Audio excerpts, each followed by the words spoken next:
Even though drugs present a major issue in almost every country in the world, the Colombian drug trade is considered to be one of the worst.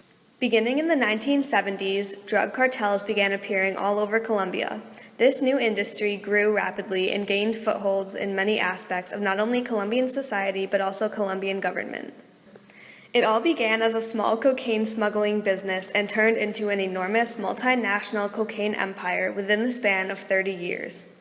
In 1970, marijuana traffickers began exporting small amounts of cocaine to the U.S. hidden in suitcases. The U.S. had a huge demand for cocaine, and it was mostly smuggled over from Colombia. Cocaine could be processed for $1,500 per kilo in jungle labs on the streets of America.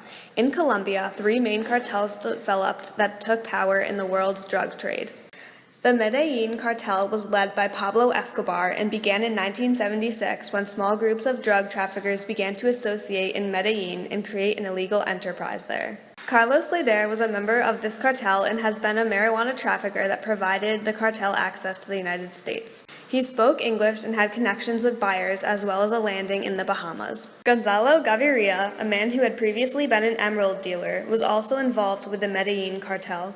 Gustavo Gaviria and Roberto Escobar, also known as El Osito, or the Little Bear, were responsible for managing the accounting. The Ochoa brothers were key players in this cartel as well. Pablo Escobar became increasingly violent and wanted power in the government, which led to a revolt against the government in the 80s.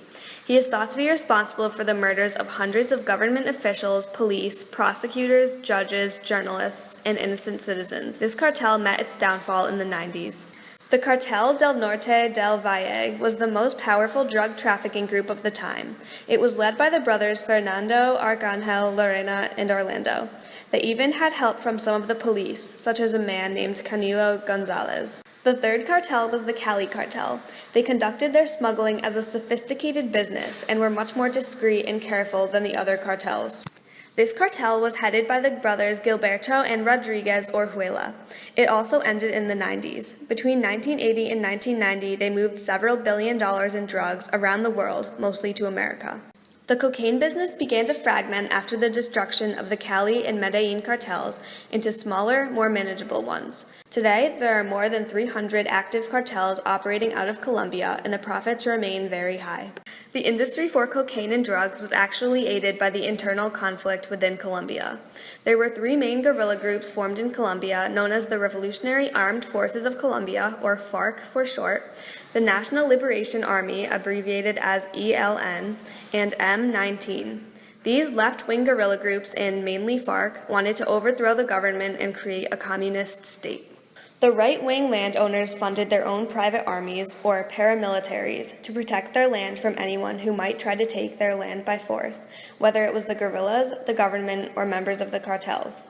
The land was in demand because the soil was very fertile due to its close proximity to the rainforest. The government wanted the rich landowners to have it because they could pay the taxes, the cartels wanted it because they needed the land to grow the cocaine, and the poor farmers wanted it because they lived a farming lifestyle. Both the guerrillas and the government became involved with the cartels because they both needed the money to fund their operations. These issues have created an endless circle because the guerrilla groups wanted to protect the rights of the citizens, but they are funded by the cartels, which create a dangerous environment and are the reason that many people are being displaced from their homes. Colombia is the worst country in the world for the displacement of the citizens, with Sudan closely following.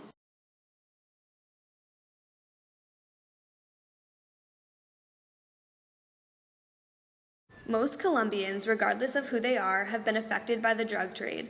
The members of the cartels have made enormous amounts of money from the drugs. The government is funded by the cartels as well as the guerrilla groups. The cartels and gangs have caused a dangerous society, as well as the strikes and rebellions, which have not only led to violence and murder, but also to high counts of displacement from homes. The poorer people that have gotten mixed up with the cartels are put into highly risky and hazardous situations, but are given lots of money in return for their services. They need lots of mules to transport the cocaine from Colombia. They usually seal the cocaine into grape-sized pellets and then have the people swallow the pellets. They can usually pass through airport security without a problem unless they are stopped and forced to have an X-ray taken. The X-ray will show the pellets in the stomach. Americans fuel the drug trade because if there was no demand for the drugs, then there would be no cartels making them. Colombia has to deal with the fallout of the rest of the world's demand for drugs. In Vista Hermosa, Colombia, the long-standing American-backed campaign of using aerial spray to kill the coca plants is being stopped because it could possibly cause cancer. The people of Vista Hermosa, as well as many other towns, had to struggle through the cocaine eradication efforts and plant new crops, such as plantains, cacao, and corn. This switch has been difficult, and now the people may have been exposed to a possible carcinogen. The people have been subjected to all of the negative aspects of the drugs. The Colombian drug trade has caused many human rights to be abused and neglected and taken from the citizens. It abuses Article 12, which states that no one shall be subjected to arbitrary interference with his privacy, family, home, or correspondence, nor attacks on his honor and reputation.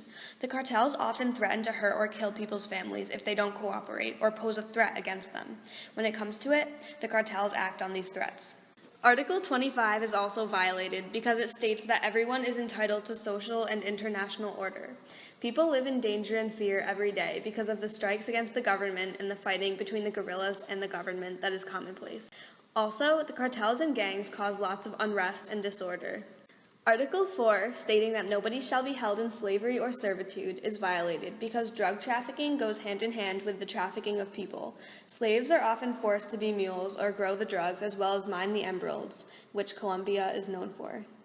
Article 19 is violated, which guarantees the rights of freedom of opinion and expression without interference. This is violated because people are scared to speak out against the dangers with the cartels and the displacement from their homes. They fear retaliation from the cartels without any protection from the government because the government is very corrupt and funded with the drug money. Article 17, protecting property rights and ensuring that nobody can be arbitrarily deprived of their property, is violated with the issue of displacement. People are practically being forced from their houses and land due to danger and fighting in the area. This is a major abuse. Finally, Article 30, that says that no person or group can infringe on these rights and freedoms, is violated because many of these rights are being violated by the cartels, guerrillas, or even the government.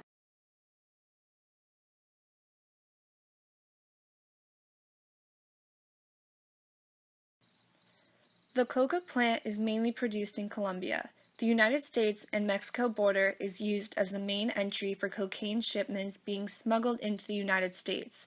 About 65% of the cocaine shipped to the United States moves through the Central America-Mexico Passage. It is mainly delivered to Chicago, New York, Boston, and Orlando.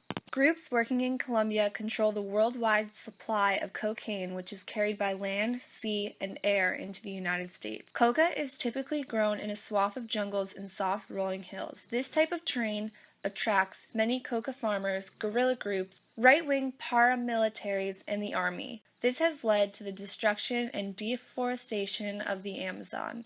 The Colombian government has waged a losing battle against the insurgents and drug traffickers for over 2 decades, and drug-related violence is now spilling into neighboring countries. Vista Hermosa is an example of an area where the growth of the coca plant is most prevalent.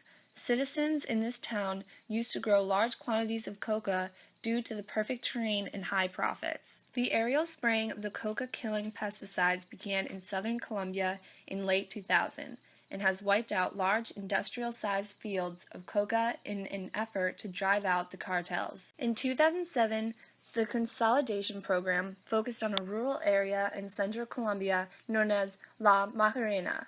It includes a farming town where the Colombian plains meet the foothills of the Andes. Due to the program, the FARC was pushed back. Government teams ripped up vast plantings of coca, and farmers began planting cacao and other crops instead. On May 14, 2015, Colombia's 20 years of air war on the cocaine trade was stopped when the governments, following the President of Colombia, Juan Manuel Santos' approval, agreed to end the spraying of coca crops with the herbicide glyphosate. The Colombian government and FARC rebels have been discussing peace efforts. In the southern areas of Colombia, there are bands of countryside land that's been affected by the aerial spraying.